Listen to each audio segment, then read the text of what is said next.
What? Are you starting? I'm ready. Okay, so let's start. So, good afternoon. This is my presentation on building for underdeveloped Egyptian communities and experiential learning CBL approach. This is a story of a course, actually, developed by Dr. Khaled Nassar and myself, but most of the time I'm teaching this on my own. So the point is, what is the need for this course? Why do we need it? To understand why do we need it, we need to look to the situation globally and locally. Globally, we have over 1 billion people living in slums, okay, all over the globe. 22 million of them are here in Egypt. The authorities are trying, governments are trying, researchers are trying, but nobody could work on his own. It's impossible. So you could look here, even it's to imagine how global it is. It's all over. It's all over the world, and the percentage change in the proportion of urban population living in slums is changing. And of course, it changed. I mean, all that stuff you could notice. They are even before COVID. The situation got even worse after COVID. And the issue or the core problem is that in most of the countries like Egypt and with similar economic conditions, the major cost component in cost of construction is the material cost, not the labor, not the equipment, it's the material cost itself. And the cost of reinforced concrete construction has been increasing because the steel is expensive, cement is expensive, and we have different degrees of informal settlements, and this problem persists all over the different degrees. So what should we do? If we go back to the analogy of what we discussed, what was discussed yesterday actually by Richard, which is any problem has an element of what and how, which leads to a solution. But there are missing things here. You recall? What are the missing things? From our perspective, the missing things are when and or where, okay, the situation, whether geographical or time-wise, and who. Who is entitled to this solution? So the issue here is mainly who is the end user and who is the entity providing this solution, whether design entity or government or whatever, okay, or an NGO, or all of these together, you could imagine, which will lead to a solution. So this photo, by the way, is from a location of a slum. Of course, we don't like this. But what could be done better? We could actually turn this into that, through the research that we have done here at AC. So you could have walls constructed from earth. Whatever is the technology of earth construction, you could have whatever, I mean, rammed earth, compressed earth, whatever. You have a lot of types of modern earth construction. And what's in the ceiling is actually a combination of these that you can see in front of you. This is a very strong Egyptian wood. It's called Gazwarina Glock. It's not used properly in Egypt. We are, this is not engineered wood. This is cultivated, okay? This is from farm trees, and it's as strong as oak, okay? However, 1/3 of the price of oak, you could imagine. Is it widely available? Really commonly available, to the extent that the population of the trees of this type is exactly equal to the population of the Egyptian people. So I have 1 tree per capita, you can imagine. Okay? However, people are not aware of this. People are not aware of the possible use of something like that. However, these are engineered wood products. If you look at them, these are actually wood plastic composites. And technically speaking, there is no difference between them in terms of mixture. However, the difference is in manufacturing technique itself. So we are proposing that, okay, we can change that. We could change the whole setup of construction, how you construct, and using which material, in order to give the people a better alternative. But by the way, this is one side of the problem. This is not the only side we are dealing with. one side of the problem is the building cost. There are other sides, for example, unemployment, for example, whatever. So what could we do? What could we do? This is a very basic question.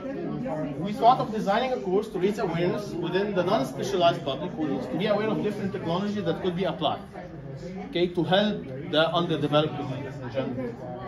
So the course description, it involved mainly transferring the knowledge from the engineering community to the general community in a simplified manner. And also we took it one step further after that. It was in a community-based learning manner. So these are actually the 7 outcomes that we had in our course. The 4 in blue are actually the core curriculum outcomes. So these are the soft skills that you need the students to grasp. The upper 3 are the course specific outcomes, you can imagine. So if we look at things further, we reach these soft skills through having no exams. Don't have a single exam in this course. Not even a quiz. Nothing. So what's that? Mainly, it's mainly project work, presentations, reports, field trips. And the project work could be regular project work, and it could be community-based learning project through cooperation with NGOs. So going to this CBL part, or the community-based learning part, so we contacted Habitat for Humanity. Maybe some of you know it, maybe they don't. Habitat for Humanity is an international NGO. They have a branch in Egypt, and they also have local partners working with them, cooperating with them in Egypt. So they arranged for us a field trip, okay, and together with an international cooperation with colleagues from Oberlin College, our students started preparing a project solving the problems that they have seen in the field trip. So they actually experienced real problems and provided them solutions. So the field trip actually was 10% only of the grade, but the project has a larger shape. So this is from the fall 2023 field trip. We went to a community, an underdeveloped community in Palivay. We had a meeting on site with the local NGO and with the team of Habitat to understand what we will see first, get an orientation of the situation, and then after that we went actually on the streets, went to the people. This is a small project. It was a very interesting project, by the way. This project involved recycling cloth to make bags, handbags, backpacks, that stuff. So it was a win-win situation because the bags were of a low cost, so it could be easily sold to any student, okay, any poor student. And from another situation, you are getting rid of the garbage, okay, and you are recycling. And these people are making profit. So all of the people working in such a project were originally unemployed. However, they got employed within something like that. So it's a situation in which everybody wins, you could imagine. This is another photo from the field trip to Siwa. Siwa is an oasis in Egypt. It's in the winter session. This was only a few weeks ago. You could see the kids are very covered because they were very cold, except that guy with the short. So this is what actually we are proposing in terms of building technology. So this type of wood is that. This is exactly this type of wood being constructed on the field. And you will notice that it is used, the wood is actually the skeleton of the structure. However, a soil infill is being mixed and being poured to act as the thermal insulation on such an infill. And it was found that this thing is maybe 30% cheaper than pouring concrete. So, of course, and much faster in terms of construction steps. So the government liked it to construct this structure, which is actually kindergarten in that village. So the CBL project, in cooperation with the international colleagues and the NGOs, we had the students divided into groups working on 5 different topics based on what they have seen on site. So based on what they have seen on site, you divide the work on them. And you start forming students, but again, there was a challenge because it involved international collaboration. So you start forming teams overseas. So we had team members here and there, okay? And the project was divided into 2 stages. So the first stage, it had groups of students from AC and Oberlin College in the US, developing 3 solutions for each problem and presenting it on an online poster on Padlet. And then after that, our guys, our students at AC, they provided a report and they provided a pitch presentation. That was an individual pitch presentation. This was the individual part in this work. So this is a sample of the poster. So this is one poster for the recycling, reusing biodegradable waste. They, of course, they got stuff from the internet, but it was very interesting to see them correlating this, because what happened is that they presented the 3 solutions to the NGO and to myself and to their classmates, and they received feedback. Okay, this is suitable, this is not suitable, this is difficult to apply, this is realistic, this is whatever. So based on the feedback received from the NGO, they said, okay, we'll pick the solution that we will choose. Same thing for another problem, which was urban planning, for example. Again, you provide solutions, but then you discuss them with the NGO, and this is the part of the good thing of CBL, community-based learning. It's not just civic engagement, it's one step ahead, because you are interacting with the community. You're not just lecturing the community, you're not giving them or imposing solutions on them. No, you are receiving feedback and altering your solution, so on. So here comes the who into the picture. So here the end user has a very strong contribution in which solution is to be applied. So I'll show you a video for the pitch presentation. Good afternoon, everyone. My name is Maria Zaki, and today we'll be talking about urban planning solutions for an area in Egypt called Underdeveloped. It was one of the most complex slum areas in Egypt. This area was originally an agricultural site, and people started illegally planning and illegally housing in the area after the 2011 revolution. And now, this area has over 300 residents who live in improper housing and who lack basic amenities such as sewage, such as water and electricity. Good afternoon, everyone. My name is Maria Zaki, and today we'll be talking about urban planning solutions for an area in Egypt called Underdeveloped. It was also one of the most complex slum areas in Egypt. This area was originally an agricultural site, and people started illegally planning and illegally housing in the area after the 2011 revolution. And now, this area has over 300 residents who live in improper housing and who lack basic amenities such as sewage, such as water and electricity. After visiting the area with the NGO Habitat for Humanity and collaborating with our partners in Oberlin College in the United States, we have come up with 3 urban planning solutions that we believe is the most accessible and most suitable in the context of it. The first solution is rooftop gardens. Rooftop gardens is a very excellent solution to tackle this area, which is providing income for the family and also providing food for their babies. This solution also helps enhance community and bring the family together. The second solution is paving roads with recycled materials. When visiting this solution, we found that the roads were filled and piled with garbage, that the roads were even dumped from the garbage pile. And all of the roads in the schools, almost all of them are unsafe. So this solution helps tackle the 2 issues. And the last solution is painting roofs white. White roofs, as simple as they sound, have both benefits. These roofs help reflect sunlight and they keep buildings cooler, which requires for less electrical power for cooling systems, and they are a great After doing a survey and extensive research, we have found that the solution that has gained the most popularity is the solution of painting twice.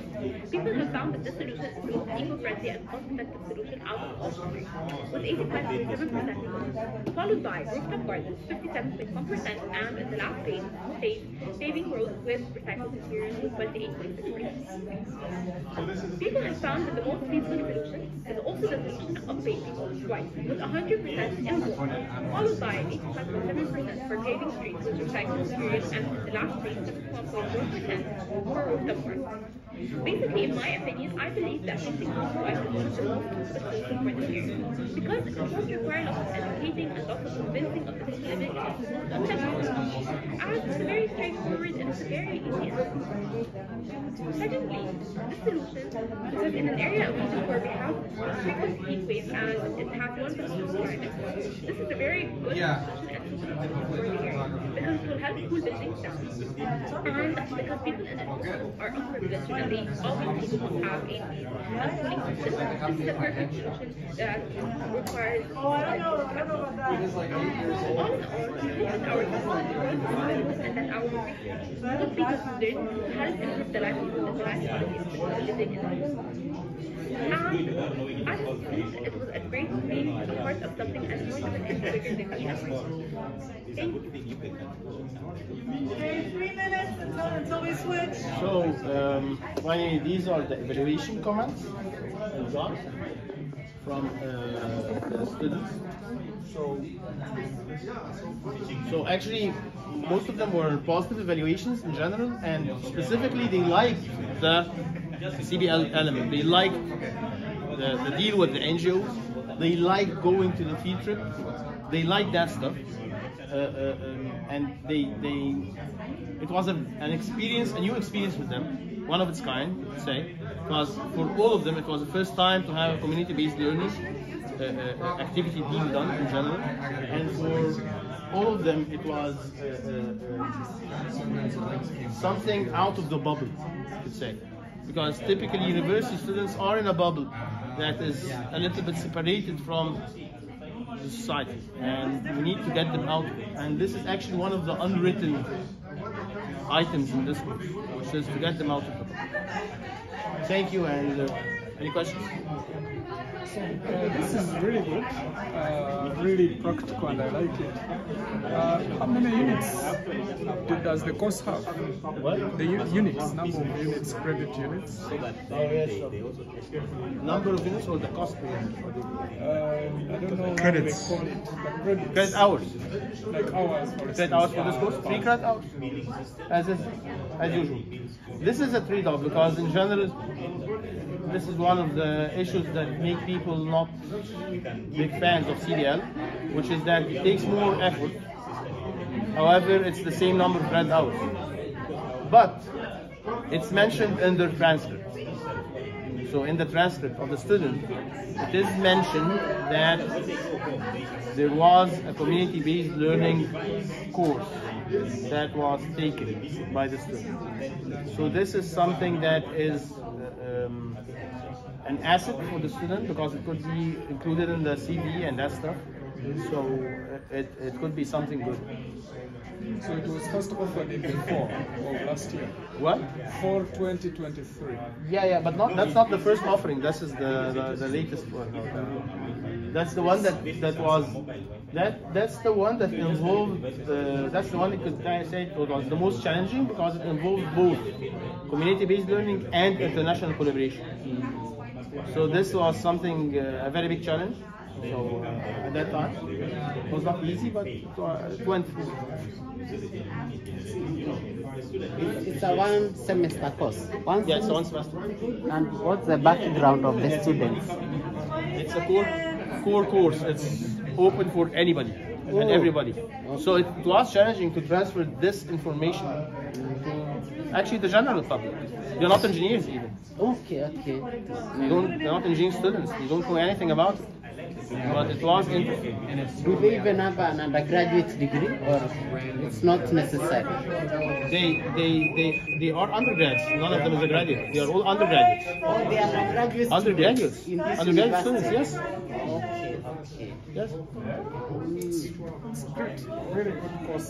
Thank you. Community-based. So the CBL thought challenge-based learning. So this is community-based learning. Yeah. Is there a difference? Well, it is challenge for itself, for sure. To go to the rare books library But or take is it an elective? An elective? Where Yeah, it is an students elective just course. can Yes, put it is in? an elective course, a general elective course. Okay.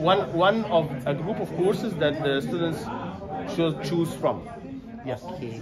So you can choose it whether you're in first year or fourth year or any. Yeah, we had a variety of students. I mean, we had students, second year students, third year students, fourth year students. Yes. Ah, Which was also challenging to get these people to work together in groups. okay. They actually don't know each other from the first place. Was there any funding for the course? How was it facilitated? Like going to the field? There is a source of funding, yes, here at AUC about the community-based learning part. There is an office responsible for that, yes. Ah. For the travel costs in specific. So what was the total number of students? 20? 20. You have a cutoff, a limit amount. Those are the ones who apply. Yeah. In the fall it was 20, in the winter it was 25. But yeah, that's the thing. You can't take more. Those are the ones who apply.